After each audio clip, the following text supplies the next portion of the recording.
Hello, my ghosties. This is a app called OVBox, and it is a premium app, um, which requires money. And to save you the trouble of spending that money, you get to watch me use it, and maybe decide if you think it's worth it.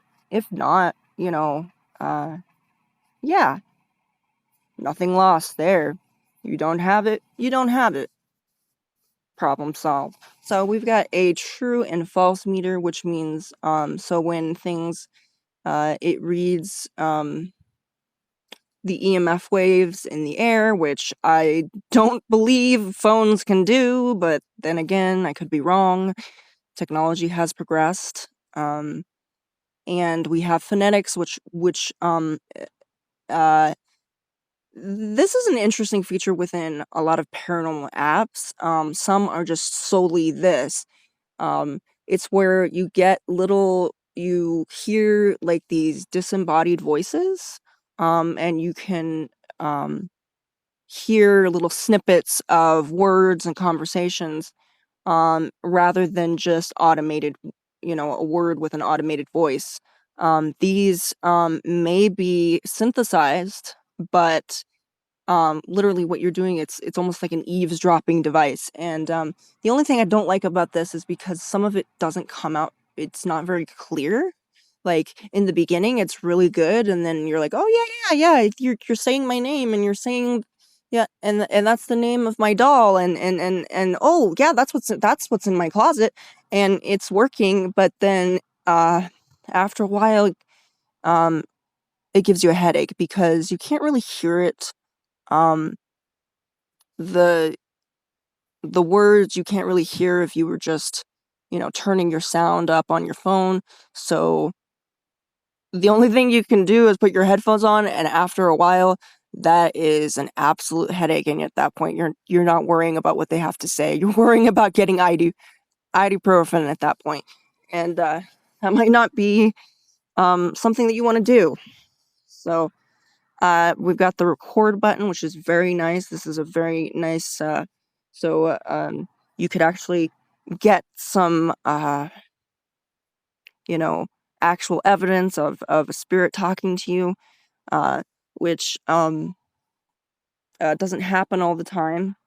Uh, Even when you ask, take in consideration that when you bring a app or a phone or any kind of equipment, they have to learn how to use it, and they're not going to learn how to use it just right away. And if you're not having a good session, it may be the fact that they don't like your energy, they don't like the device you're using. Maybe it's the approach in which you came to them with this equipment. Um, and it's okay. Don't take it personally. Some spirits might not like you. Okay, you might not be everybody's cup of tea. It's fine. And if you don't freak out, um, that you don't have your phone with you in the bathroom, oh, this is a great app. Great. It's great. But if you're someone who takes your phone everywhere, yeah, not so great. Same thing here. If you're fine with just putting your phone in one place, I would probably connect this to some sort of GoPro or some sort of nanny cam. I don't know if that would even connect to this app. That's a good question. It probably can. You would Who knows? There's That's probably a feature that may or may not happen. So when you first open anything, when you first get into an app or you turn on a device, before you do that, um, ask permission. Say, hey, I'm going to be recording, or I'm going to be using this app, and it has these kind of features. And this is like an interview. I'm here to learn. And this will be a learning experience for you as well. Be courteous. Look around you. Make sure you're not near any power lines. Make sure that you're not on top of an electrical outlet. Um, uh, Check the weather. Is there any radiation? Aurora borealis, that's radiation. Or is there any solar flares in the area? And also take in consideration Wi-Fi, data, otherwise data. So when you leave the house and your phone gets internet, or when you're at home and you're getting Wi-Fi, or when you're putting on your headphones and using Bluetooth, those things can have the they can cause interference within a session. So best thing to do is to put airplane mode on, and if you are dependent on GPS system and you actually have someplace to go at a certain time, turn it back on. I know. I thought, hey, I forgot that I had been, that I had turned on the airplane mode, and here I am, looking at my device and going, oh, that's right by me. I keep going and I realize, I should have gotten there by now. And then I look and the airplane mode was on, and I was like, oh, no wonder, because GPS is dependent on data, otherwise internet that is outside of your home, outside of the little box that you have in your house that gives you internet. And it's a freaking miracle that we even survive with all this interference that we have in this world.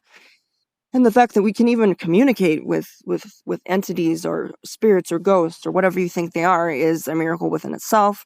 Communication is sacred, treat it as such. If they are in your space, have them respect the rules of your sacred space, otherwise your home or where you are. And when you go to their location, when you go to a haunted location, that is their sacred space. And in case you don't know what sacred space is, think of your room. Your room. Okay? You don't want people touching things in your room. You don't want people going through your room. You don't want people coming into your room without permission. The same thing goes for a spirit. That is their room. That is their sacred space. Do not defile it. Do not take anything from it, unless you have permission. And also, if you're going to be recording a session, make sure you have permission from that entity. If it's a spirit guide, that is assigned to you, they probably won't care. They'll be like, oh, no worries. You put that on YouTube and millions of people can see it. Oh, well, more publicity for you. But for a demon, and you're doing that, that's like going out and filming someone and not getting permission to use their face. And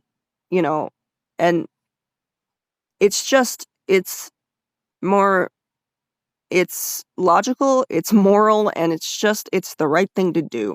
You ask permission first. If you go inside a place, ask permission. You don't knock windows in and or sneak into a building and expect good results. I mean, let's just put it into perspective. If you were to go into someone's home, start filming, and then expect the people to talk to you, first of all, they're going to call the freaking cops. Secondly, they're going to ask, why are you here? What are you doing? You don't have permission to film here. You don't have permission to be here. Get your feet off of the coffee table, please. Please take off your shoes.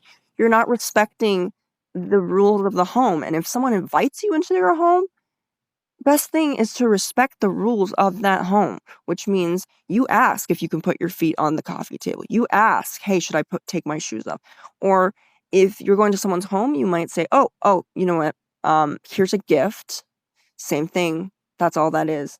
When you are invited into someone's house and you give a gift like a bottle of wine or food, just something small and simple, but really sweet and sentimental. Something you might give them something that may not be expensive, but it's priceless to you because it either has a significance to you or maybe it has a significance to them, and that's why you're giving that. And they it could be a very touching sentiment. And that's why a lot of cultures incorporate that into their practices, not just religiously, but also culturally. Um, eh, for instance, the Day of the Dead in Mexico, they give offerings to the dead, which is I think, a very touching sentiment. Maybe they don't see that or eat that. Maybe they might not be able to even interact with you. But the thing is, it's a very nice sentiment because you're giving a gift to a to the spirit realm, and kind of just they don't get a lot of credit for the things that they do because it's usually behind the scenes. And so giving them a gift is like saying, I see you, I hear you, I know you exist, I'm acknowledging that you're here, and I'm thanking you for allowing me to be here. It's an honor that you've taken the time to communicate with me. uh, Please, take this token of my gratitude, of my friendship. And yes, you can do this for any kind of spirit, demonic or angelic. And I'm gonna say, chivalry is not dead. Being polite is not like a trend that's over. Okay, first of all, being polite and being decent isn't always going to get you somewhere, especially when it comes to people. But we're talking about entities like ghosts and demons and angels and whatever you think that they are. And these are, some of them are ancient beings that have been around for a very, very long time, since the dawn of creation. And to respect them is essential if you're ever going to be in any working environment. Respect is necessary. If you go to work at an office, you have to respect. If you can't respect people up front, you can respect them from a distance. Do not disrespect someone because they disrespect you. If a demon attacks you, don't get angry, don't retaliate. Just say very calmly, hey, there's no reason for this hostility. Or why are you hostile? Why is this going on? What can we do that would solve this problem? Now, if it's just a very cantankerous spirit, doesn't really care about solving any problems, you might want to find another location. If they're just going to be mean for no reason, yeah, might not be the best entity to speak to. But if you actually care to, uh, take the time to figure out, what does this spirit want? What is the agenda? And probably the agenda is either just to be left alone or just to to guide you, and just make sure before you freak out and flip out and go, oh no, it's a demon. Think about, is this entity just passing through? Because sometimes this equipment will actually pick up on things that are passing through, residual energy, as well as I said, the false answers that you get. This is one of those apps that you need to keep still. It needs to be stationary. It can move a little, but don't take it into another room and expect to get results. Don't put it on a power line. Make sure that your airplane mode is off. And I know this is a lot to take in, but you got to take this into consideration. There's a lot that goes into this. It's not just setting up equipment and expecting things to happen. There's some actual planning that goes into this. And I'm going to say nothing goes according to plan. And when you first use an app, it's like clay. It's going to be very immovable at first. It's going to feel like it's an AI. It's not going to feel like a real response because you might be getting false triggers, which means if you're moving it, or let's say you have it plugged in, or you're using your Bluetooth or something else, there's solar flares outside, that's going to affect how devices work. So you may want to just be aware of your surroundings, see where you are, see if everything's in order, and make sure that there are certain metals that aren't near your phone. By the way, there are certain metals that can actually destroy your phone. So do not use magnesite. Magnesite is literally just magnets. So don't use anything don't put that there. Also, don't put that near your credit cards or any card that you use that you know like that has a chip, or you can swipe it when you're going to Walmart. Don't do that. That can actually erase the information on not just your phone, but on the cards. So don't do that. And probably a lot of you already know that. So let's start the scan. Start the scan. And also make sure you have pen and paper, and say who you want to talk to. I would like to talk to Sage, please. I can feel that she's here.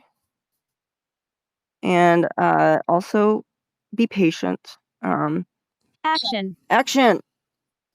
Lights, camera, action! Galley. Holly's somewhere around here? I don't know. This may just be like gobbledygook, but you may find some patterns within these Mike. words. Mike. Is that a person? Is that a person?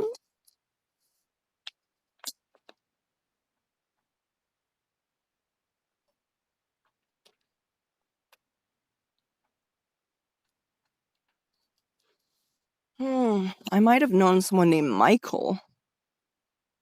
Well, yeah, but I mean, I do. And also, take in consideration if there are names that are repeating, that may be the fact that that entity is a reoccurring entity. Otherwise, it keeps coming into your sessions, whether you're out of the Quarantine. house or quarantine is actually a common word.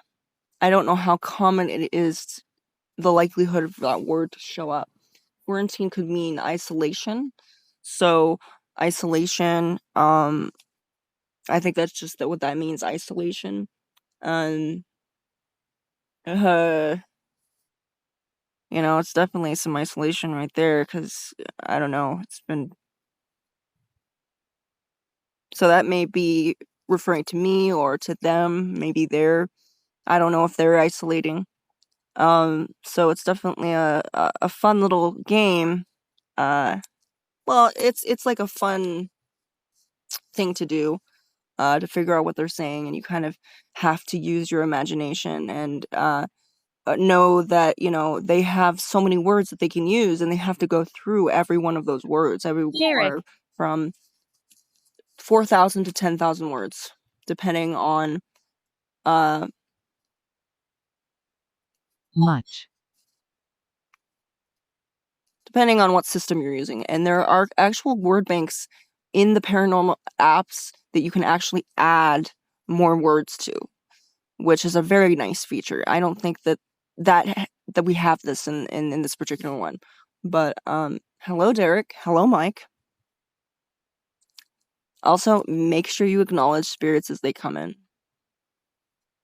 Unless you're like really super focused on something. Yeah, make sure you acknowledge them. There's nothing more that a spirit probably 5. Probably nothing more in the world that a spirit dislikes is being ignored, okay? How many of you like to be ignored? Oh, at certain times it's great, but when you want to get someone's attention and you're being ignored, yeah, that's not a great feeling. So, if you have anything in your house, like an object or something, that you think may be haunted or is maybe possessed by something, do not throw it in a room and leave it there and hope that it sorts itself out, and just like throw it in a closet or something. That's very disrespectful. And if it's a demon, it's going to live off your fear because Black. it knows that you're fearful of it. It can feel your energy, and it will take advantage of that. Do not give a demonic entity any advantage over you. Do not. They might seem nice. They might, you might even, have a connection or an understanding with one another. That is fantastic. But take everything with a grain of salt. It is a demon. Yard.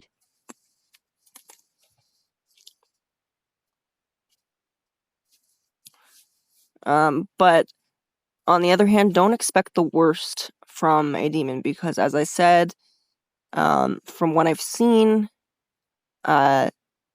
demonic possession is one of those things that I don't think it happens as often as people say it does. You know what I mean? Because it's like, it's these incidents that we see in the media and we see in the movies and we hear about in creepypasta, and that's based on a lot of superstition, a lot of some of it is based either on actual trauma that's happened or religious viewpoints and that kind of thing, and you might want to think a little bit outside of the box.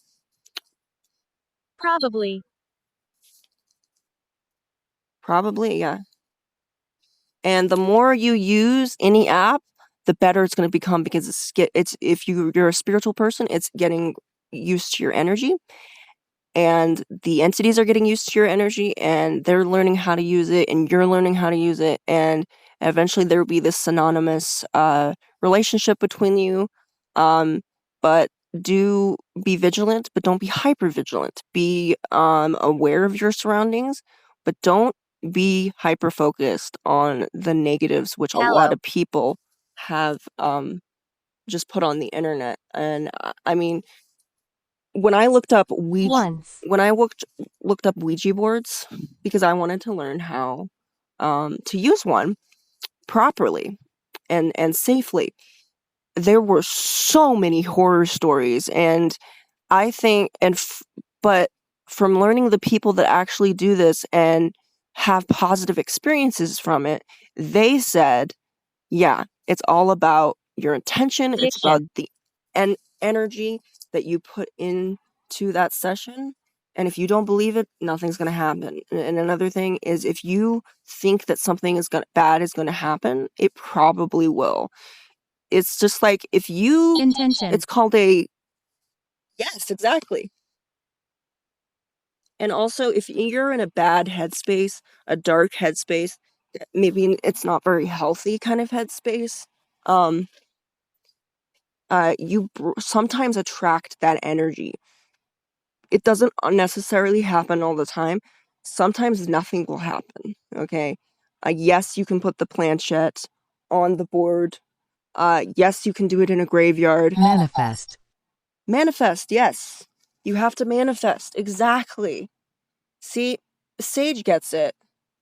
Yeah, so manifest is literally, in case you're wondering what that is, you're thinking, oh, that's metaphysical new age shit. No, actually manifesting is, let's say, people tell you, that you need to be a certain way and you need to change and you need to do that. You cannot have someone do that change for you. You have to change yourself. And in order to do that, you have to be that change that you want to see. That is manifesting, and that is a natural thing. That's not a metaphysical thing at all. That's just you mentally evolving. That's you just changing for the better. Nobody can change you. Only you can change yourself. So that's manifesting. And some people call it prayer. Some people call it therapy. Some people call it Pilates, whatever it is that they do. And there's many rituals in which we do to manifest. It could be taking a walk. If we want to, if you want to lose weight, you'll take a walk to manifest the physically fitness that you want to see. You're manifesting because you want to see a skinnier you. If you want to sing better, you might get some lessons so that you perform better on stage. That's manifesting.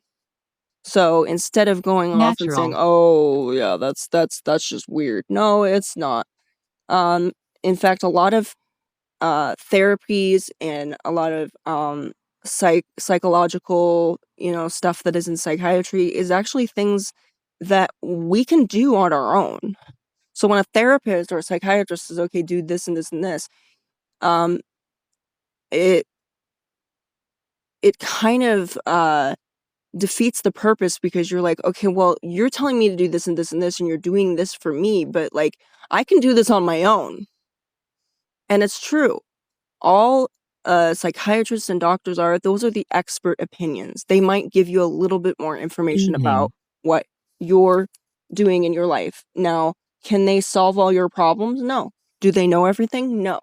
Same thing with spirits. They don't know everything. They only know what's being told to them or what they study, and they have the same eternal and infinite capacity to learn as we do. So otherwise, we can continue learning as long as we are alive. There's never a point where we're like, oh, you know what? I've learned everything there is to know. Let me stare at this wall and drift slowly into madness. Yeah, it doesn't work that way. But you know, that's why I believe in Slam. just, you know, learning as much as I can. And as I said, when you first use an app, it's gonna feel like, oh, like I'm not talking to this spirit, or it sounds like. And also take into consideration, if there are more than one spirit, you're gonna have a conglomeration of different words that don't necessarily make sense. And it may be the Soil. fact that, someone just might, you know, maybe they're really excited because they're excited and they want to talk to you. So when you talk to one spirit, you might talk to another. And what's really cool is let's say that there's a spirit that is just not interested in talking to you. Talk to a spirit that you trust. So maybe it's an angel, maybe it's a goddess that you think is communicating with you, whatever it is, whatever beautiful belief you have. Um, you could talk to that one and say, hey, can you tell me more about this or more about that or whatever? And just the possibilities are endless of what you can find out. And just keep in mind, when you use anything like this, like a word bank or a Ouija board or dowsing rods or whatever, it is a communication device. At no point are you actually summoning something into your home or into your body. You're not, it's not that complicated. And yes, there are some people that do believe that Ouija boards do open up a portal, but I'm going to say that is a little bit weird because they are in a different dimension, different reality, at a different plane of existence. So that kind of makes sense. That does not make sense. Loop? Oh, yeah, she's probably just saying that I'm repeating myself, which I often do. So yeah, just keep in consideration that, things aren't always going to make sense. That doesn't mean that it's a fake app. It just means that maybe it's the wrong time of day, the wrong spirit, Complete. too many things that are going on. And also another thing is, if you're talking to where there's all these different spirits together, they may not have gotten the memo that you're doing something serious. You're doing an interview and they come in, they're like, hi, how you doing? Because they see you. Maybe they recognize you. They're like, hey, you come here all the time. I want to talk to you. And then all of a sudden you're talking to someone else.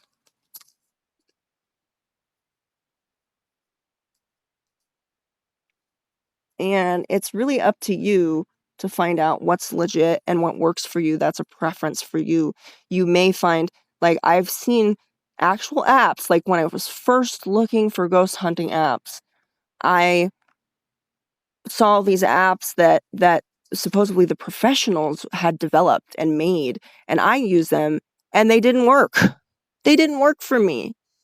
I spent money on them, and they still didn't work. So just because you spend money on something does not mean that it is going to work. It may work. It's like a diet plan. It's like, oh yeah, I tried the keto. It should work for you. No, if you don't have that system that reacts well with the keto, yeah, it might not work. It's a preference. It's relative to the person that uses it. Puncture. So, this is your experience. This isn't necessarily someone else's experience. Also know that the people that you are asking advice may not know everything. They are not you. They are not living your life. Placebo. They don't have your brain and your energy and your experiences. So yeah, they might think that it works, and it's quite possible that the app that they're using doesn't work at all. It doesn't work at all, and they just think it does. There's a lot of coincidences that can happen. You just have to use your brain, be creative, think about, is there a logical explanation for this? obviously, there's some things that are Shovel. just not going to make sense. They might make sense later. So cross-reference and use different apps and make sure if they check out. Try to use your dowsing rods with your session. Try to use a Ouija board with your session. Try using different methods, using things that you've never used before and see if they work. Experiment, explore, make mistakes, trial and error, get hands-on and actually, figure out, oh, is this going to work? No, it's not working. And things just sometimes don't work with your energy, okay? Some things are going to just not work because it's an app that needs a specific kind of thinker or a specific kind of energy. And the same goes for spirits. And I hope this was helpful. Famous. And I hope that you all have a beautiful, blessed day.